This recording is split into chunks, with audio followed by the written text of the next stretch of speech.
So hello guys, पिछली video में मैंने बात करी थी करेंट रेशियो के बारे में और इस वीडियो में मैं बात कर रहा हूँ क्विक रेशियो।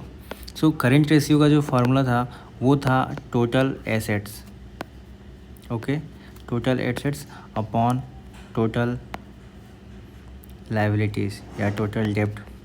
ठीक, ये था आपके पास करेंट रेशियो का फार्मूला। बट जो क्विक रेशियो का फार्मूला होता है उस वाले में क्या होता है, हम घटा देते हैं टोटल एसेट्स में से इन्वेंट्री को। जो आपके पास टोटल एसेट्स है उसमें से इन्वेंट्री को जब आप घटाओगे तो वो जो आपके पास निकल के आएगा वो होगा अपॉन टोटल लायबिलिटी। नीचे वाला चेंज रहेगा, सेम रहेगा, बस ऊपर वाला टोटल एसेट्स में से इन्वेंट्री हम घटा दे रहे हैं।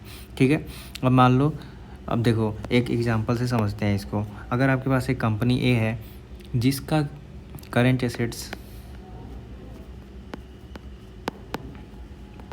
1200 रुपये है, ये करेंट टोटल एसेट वो एक ही बात है, तो 1200 रुपये है। उसमें से कैश जो है उस कंपनी के पास 100 रुपये है और मार्केटेबल सिक्योरिटीज़ का मतलब है कि आप उसको बाज़ार में बेचोगे तो तुरंत आपको पैसे मिल जाएंगे कैश में, वो होता है मार्केटेबल, जो कि 200 रुपये है। और अगर आपके पास कुछ अकाउंट में रिसीव होने वाला कुछ कैश है तो वो है अकाउंट रिसीवेबल्स, ठीक, जो कि आपके पास मान लो 400 रुपये है। ठीक, अब आपके पास है इन्वेंटरी, तो अब 1200 होना चाहिए टोटल।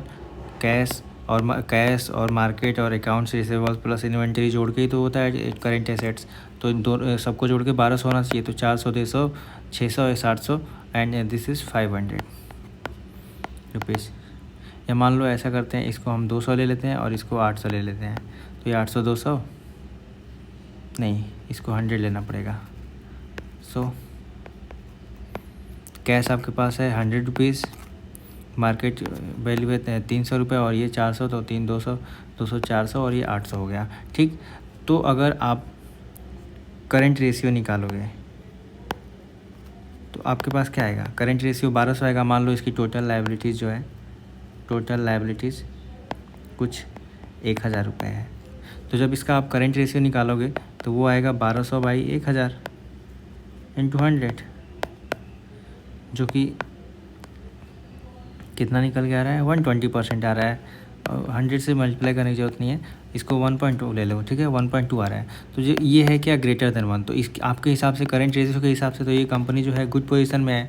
बट अगर आप इसका क्विक रेशियो निकालोगे तो क्विक रेशियो कितना आएगा, इन्वेंट्री को घटाना है। इन्वेंट्री है आपके पास 800 की, तो 12 में से जब 800 का आप घटाओगे और जब इसका 1000 के साथ करोगे तो यहाँ पे आ रहा है ये 0.4, जो कि एक वॉरिंग केस हो गया। और इसमें से जो क्विक रेशियो होता है वो ज़्यादा प्रीफरेबल होता है। क्यों प्रीफरेबल होता है, क्योंकि आप समझो यहाँ पे देखो, आप यहाँ पे 800 रुपये के पास आपके पास कच्चा माल है। ठीक है, आपको मान लो कंपनी है ए, कंपनी के पास गुड्स पड़े हुए हैं, माल पड़ा हुआ है, उससे जब वो प्रोडक्ट बनाएगी, उस प्रोडक्ट बनने के बाद से उसको बेचेगी, सेल करेगी। सो अगर मान लो इन्वेंट्री से प्रोडक्ट बन गया, प्रोडक्ट सेल नहीं हुआ, तब तो कंपनी को कोई प्रॉफिट ही नहीं हुआ, क्योंकि प्रोडक्ट ही उसका सेल नहीं हुआ। सो जो इन्वेंट्री रखी हुई थी उसको तो उससे लॉस ही हुआ।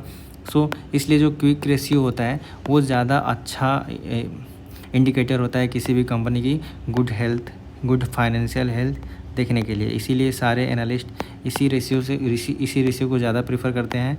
सो करेंट रेशियो को ज़्यादा प्रीफर नहीं किया जाता, quick ratio is a good measure. ठीक है, क्योंकि यहाँ पे कंपनी के फेलियर के चांसेस पहले पता चल जा रहे हैं। ठीक है, क्योंकि वो कंपनी ने कुछ प्रोडक्ट बनाया ही नहीं, सेल ही नहीं किया, बट इन्वेंट्री में ही सारा रखा हुआ है, जिसकी वजह से उसके टोटल एसेट पड़े हुए हैं। ठीक है, सो आज के लिए बस इतना ही, and please subscribe and share the video with your friends. Thank you.